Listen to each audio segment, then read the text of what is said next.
Tecno Spark 20 মাত্র 16,999 টাকায় ধুলোবালির পাশাপাশি ওয়াটার স্প্ল্যাশের সার্টিফিকেশন নিয়ে আসা কিন্তু এই ফোনটিতে থাকছে IP53 রেটিং। সো বন্ধুরা, এই ফোনটি সম্পর্কে বিস্তারিত জানতে হলে আজকে আমাদের ভিডিওটি সম্পূর্ণ দেখতে হবে। এবং আরেকটি কথা, যারা এখনো আমাদের চ্যানেলে নতুন আছেন, আমাদের চ্যানেলটি সাবস্ক্রাইব করেননি, প্লিজ আমাদের চ্যানেলটি সাবস্ক্রাইব করে দিবেন এবং পাশে থাকা বেল আইকনটি অন করে দিবেন, যাতে আমরা নতুন কোনো ফোনের রিভিউ নিয়ে আসলে সবার আগে আপনি দেখতে পান। So let's go on. ফোনটির রিয়ার প্যানেলটি কিন্তু পলিকার্বনেটের তৈরি এবং সাথে থাকছে 50 মেগাপিক্সেলের ডুয়েল ক্যামেরা সেটআপ। সাথে থাকছে 6.6 ইঞ্চি ডিসপ্লে, থিকনেস 8.5 মিলিমিটার এবং ওয়েট 190 গ্রাম।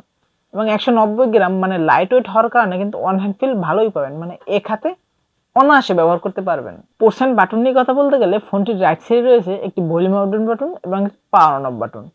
এবং এই পাওয়ার অন অফ বাটনটি কিন্তু side mounted physical fingerprint sensor হিসেবে কাজ করবে, যেটা খুবই ফাস্ট অ্যান্ড অ্যাকুরেট ছিল, মানে টাচ করার সাথে সাথেই কিন্তু আনলক হয়ে যাচ্ছিল।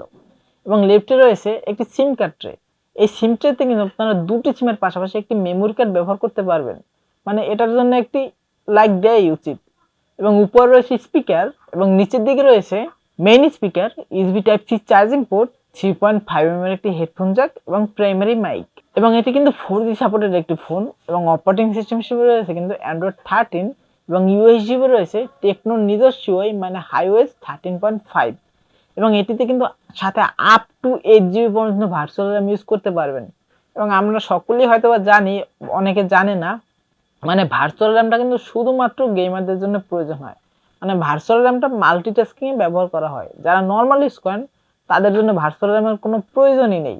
সো ভার্চুয়াল র্যাম পেয়ে খুশি হওয়ার মতো কিছুই নেই, মানে যারা গেমার তারা একটু খুশি হতে পারেন, যারা গেমার না তারা খুশি হবেন না, তারা অন্য ফিচারগুলো পেয়েই খুশি থাকেন। ডিসপ্লে হিসেবে রয়েছে কিন্তু 6.6 ইঞ্চির একটি IPS LCD প্যানেলের ডিসপ্লে, সাথে পাচ্ছেন 90Hz রিফ্রেশ রেট এবং ডিসপ্লে রেজুলেশন হিসেবে রয়েছে কিন্তু 1612x720 পিক্সেল।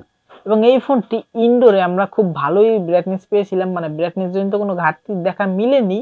তবে আউটডোরে মানে ডিরেক্ট সানলাইটে একটু লো ব্রাইটনেস জনিত প্রবলেম ফেস করছিলাম, মানে তবে অনেক ফোনেই কিন্তু মানে এই রকম একদম ডিরেক্ট সানলাইটে একটু ব্রাইটনেস জনিত ঘাটতি দেখা মিলে, তবে এটা একটু বেশি মিলছিল। তবে বাজেট হিসেবে কিন্তু ঠিকঠাক আছে, এটা নিয়ে কোনো প্যারা নেওয়ার মতো না। এবং ফ্রন্টের ডিসপ্লের উপরে ঠিক সেন্টার রয়েছে কিন্তু একটি পাঞ্চুয়াল সেলফি ক্যামেরা।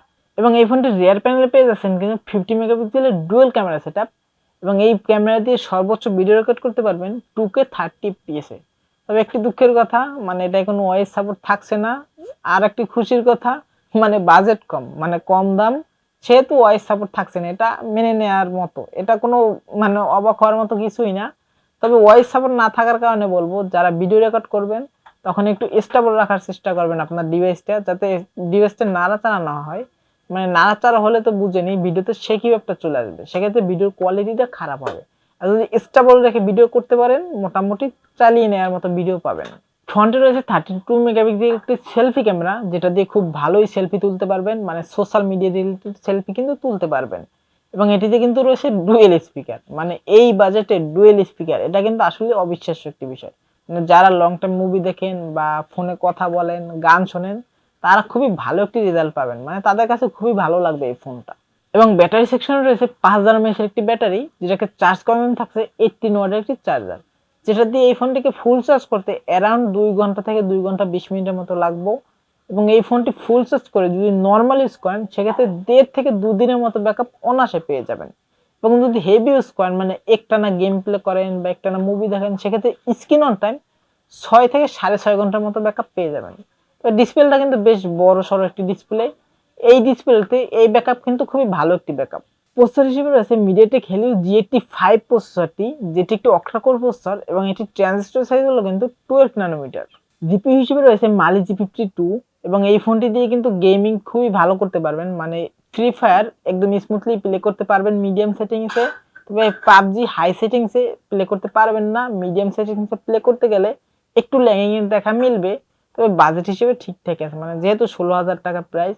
এবং এই ফোনটি কিন্তু মার্কেটে একটি ভ্যারিয়েন্টে পেয়ে যাবেন, মানে 8GB র্যামের সাথে 128GB স্টোরেজ, যার প্রাইস হিসেবে রাখা হয়েছে কিন্তু 16,999 টাকা। খারাপ দিক এবং ভালো দিক নিয়ে কথা বলতে গেলে খারাপ দিক তেমন নেই, মানে বাজেট যেহেতু কম। তবে ব্রাইটনেসটা একটু কম, এটা ব্রাইটনেসটা যদি আরেকটু বেশি হতো ঠিকঠাক হতো, মানে ডিরেক্ট সানলাইটে গেলে ব্রাইটনেস কিন্তু একটু ঘাটতি দেখা মিলবে, মানে এটাই কিন্তু উইকনেস। এবং ভালো দিক নিয়ে কথা বলতে গেলে কিন্তু ভালো দিক অনেকগুলো রয়েছে, মানে water plus proof, big battery, big display, dual speaker. So আপনাদের যাদের বাজেট কম, মানে কম বাজেটে মোটামুটি একটি ভালো ফোন কিনতে চান, তারা এই ফোনটি নিতে পারেন। সো আজকে ভিডিও ছিল এই পর্যন্তই, দেখাবেন নেক্সট কোনো ভিডিওতে।